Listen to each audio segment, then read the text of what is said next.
नमस्कार दोस्तों, चलिए जान लेते हैं उत्तर प्रदेश की सभी 75 और आज की ताजा और बड़ी महत्वपूर्ण खबरों को। लेकिन उससे पहले वीडियो को लाइक कमेंट जरूर करें और साथ में यह भी बताएं कि आप इस वीडियो को किस जिले या किस गांव से देख रहे हैं। गन्ना किसानों की बल्ले बल्ले, सीएम योगी आदित्यनाथ ने खोला खजाना, बैंक अकाउंट में आएंगे ज्यादा रुपए। उत्तर प्रदेश में गन्ना किसानों के लिए मुख्यमंत्री योगी आदित्यनाथ ने महत्वपूर्ण निर्णय लेते हुए चीनी मिलों द्वारा गन्ने की खरीद का राज्य सलाहकार मूल्य एसपी में 30 रुपए प्रति क्विंटल बढ़ोतरी घोषणा की है। इस फैसले की अगैती प्रजाति गन्ने का मूल्य 370 रुपए से बढ़ाकर 400 रुपए प्रति क्रेट और कर दिया गया है। प्रति गन्ने का मूल्य 360 रुपए से बढ़ाकर 390 रुपए प्रति कर दिया गया है। ये कदम प्रदेश में लगभग 45 किसान परिवारों को आर्थिक रूप से मजबूत बनाने की दिशा में कदम उठाया गया है।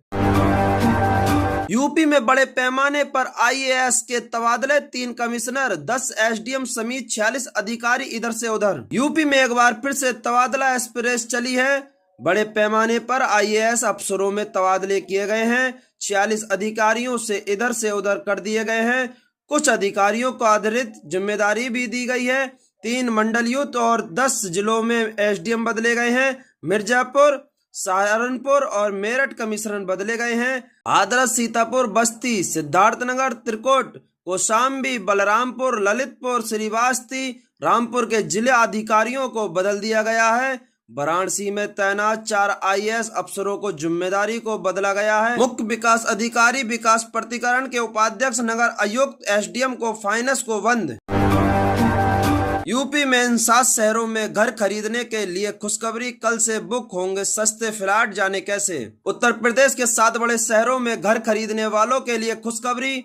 उत्तर प्रदेश आवास परिषद अब 30 अक्टूबर से 15% तक सस्ता फ्लैट बेचने जा रहे हैं। ये योजना पहले लाओ पहले पाओ आधार पर लागू की गई है। परिषद ने बताया कि इस योजना के तहत लखनऊ, गाजियाबाद, कानपुर, आगरा, मेरठ, सहारनपुर और मुस्तफाबाद में 10,000 फ्लैट उपलब्ध कराए जाएंगे। यूपी के एक शख्स ने सऊदी अरब में की आत्महत्या, वीडियो कॉल पर पत्नी से विवाद के बाद उठाया कदम। उत्तर प्रदेश के मुजफ्फरनगर जिले में एक 24 वर्षीय व्यक्ति ने भारत में अपनी पत्नी के साथ वीडियो कॉलिंग के दौरान सऊदी अरब से आत्महत्या कर ली। इस बात की जानकारी एक पुलिस अधिकारी ने एक न्यूज एजेंसी को दी। पुलिस अधिकारी ने बताया कि आस मोहम्मद अंसारी 26 अक्टूबर को रियाद स्थित अपने घर की छत पर फांसी लगा ली। यूपी बसपा में चला सपा के मुस्लिम वोट बैंक तोड़ने का दावा, 18 मंडलों में संयोजक, जानिए बैठक बनाएगी पार्टी। समाजवादी पार्टी के मुस्लिम वोट बैंक पर सेंध लगाने के लिए बहुजन समाजवादी पार्टी ने मुस्लिम समाज भाईचारा संगठन दाव चला है। बसपा सुप्रीमो मायावती प्रदेश के सभी 18 मंडलों में इस संगठन के लिए दलित और एक समाज का सहयोगी बनाया है। दोनों मिलकर अपने मंडलों की परीक्षा विधानसभा मुस्लिम समाज को साथ छोटी बैठक करके उनके पार्टी से जोड़ेंगे। वह मुस्लिम समाज को बसपा के मिशन के बारे में भी बताएंगे और पार्टी का सदस्य बनाएंगे। इसी रिपोर्ट सीधे बसपा सुप्रीम को भेजी जाएगी। बसपा सुप्रीम ने बुधवार को पार्टी प्रदेश कार्यालय में आयोजित मुस्लिम समाज को भाईचारा संगठन की विशेष बैठक में 4 बार प्रदेश में रही बसपा सरकार के दौरान अल्पसंख्यक खासकर मुस्लिम समाज के हित में किए 100 कार्यों को भी गिनाया।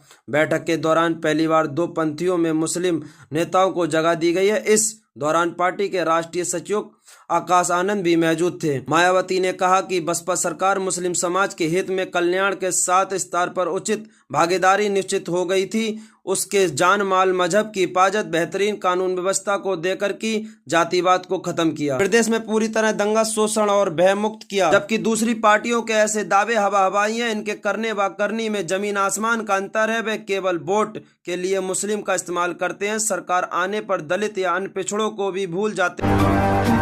ज्ञानवापी सील बजूखाने के ताले पर लगे कपड़े को बदलने पर पूरी हुई सुनवाई, 10 नवंबर को आएगा आदेश। ज्ञानवापी स्थित सील बजूखाने के ताले पर लगे कपड़े को बदलने के मामले में बुधवार को जिला जज संजीव शुक्ला ने अदालत की सुनवाई हुई। इस मामले में सुनवाई पूरी हो गई। अदालत का फैसला सुरक्षित रखा है। इस पर 10 नवंबर को अदालत आदेश सुनाएगी।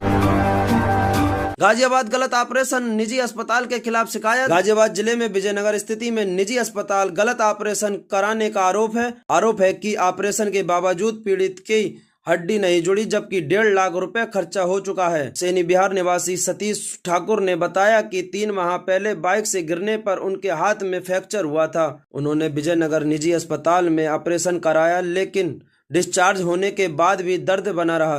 दोबारा जांच कराने पर पता चला कि हड्डी नहीं जुड़ी है, इसलिए दोबारा ऑपरेशन कराना होगा। सतीश ठाकुर ने अस्पताल में दोबारा ऑपरेशन की मांग की। डॉक्टर ने दोबारा खर्चा बताकर इनकार कर दिया। पीड़ित ने पूर्व में खर्चे हुए 1.5 लाख वापस मांगने पर अस्पताल ने प्रबंध दुष्व्यवहार और जान से मारने की धमकी देने का आरोप लगाया। उन्होंने विजयनगर थाने में शिकायत दर्ज कराई। रामपुर पब्लिक स्कूल की मान्यता फर्जीवाड़े में मामले में आजम खां की मुश्किलें बढ़ी, आरोप। सीतापुर जेल से रिहा होने के बाद करीब 1 माह बाद सपा नेता आजम खां पर फिर कानूनी शिकंजा कसा है। रामपुर पब्लिक स्कूल की मान्यता को लेकर फर्जीवाड़े करने का कोर्ट ने बुधवार को उन पर आरोप तय किया हुआ है। इस मामले में उनकी पत्नी डॉक्टर तंजीम फातिमा BL दफ्तर में बाबू के खिलाफ आरोप तय किया गया है। इससे पहले सपा नेता पत्नी के साथ कोर्ट में पेश हुए, जहां उन्होंने कई मामलों में अपनी हाजिरी लगाई। इस मामलों में अलग अलग तारीख पर सुनवाई होगी। सपा नेता आजम खां की मुश्किलें कम होती नजर नहीं आ रही। 1 माह पहले सपा नेता जमानत पर रिहा हुए। उनकी रिहाई के करीब 1 माह बाद सपा नेता पर अब कानूनी शिकंजा कसा है। सपा नेता के खिलाफ शहर कोतवाली में वर्ष 2019 को दर्ज फर्जी तरीके से रामपुर पब्लिक स्कूल की मान्यता लेने को सम्मत दर्ज के मामले में MPL MAL मजिस्ट्रेट कोर्ट में सुनवाई चल रही है। बुधवार कोर्ट में इस मामले की सुनवाई हुई है। इसके लिए सपा नेता आजम खां, उनकी पत्नी तंजीम फातिमा BLA दफ्तर बाबू तौफीक अहमद कोर्ट में पेश हुए। कोर्ट में उनके खिलाफ इस मामले को आरोप तय कर दिया गया। कोर्ट ने उनके खिलाफ धारा 420, 470, 471 और 120 के तहत आरोप तय किया गया है। अब इसके मामले में सुनवाई 10 नवंबर को होगी। रामपुर के नए जिलाधिकारी अजय त्रिवेदी ने संभाला कार्यभार, महेंद्र कुमार की SDM पद पर तैनाती। रामपुर जिले के नए जिलाधिकारी अजय कुमार त्रिवेदी ने कार्यभार संभाल लिया है। शासन के मंगलवार देर रात प्रदेश ने कई AS अफसरों को तबादला करते हुए श्रीवास्तव SDM अजय कुमार को त्रिवेदी रामपुर का नए जिलाधिकारी नियुक्त किया है। वहीं रामपुर जिलाधिकारी जोगेंद्र सिंह को नाबालिग गैंग प्रोजेक्ट में विशेष सचिव के पद पर भेजा गया है। इसी तरह से लंबे समय से जिले में तैनात CDO नंद किशोर कलाल अभी तबादला कर दिया गया है। उनके स्थान पर SDM अयोध्या महेंद्र कुमार की तैनाती की गई है। चलिए दोस्तों, आज के लिए इतना ही। उत्तर प्रदेश की सभी खबरों को जानने के लिए बने रहिए हमारे चैनल द UP News 92 में।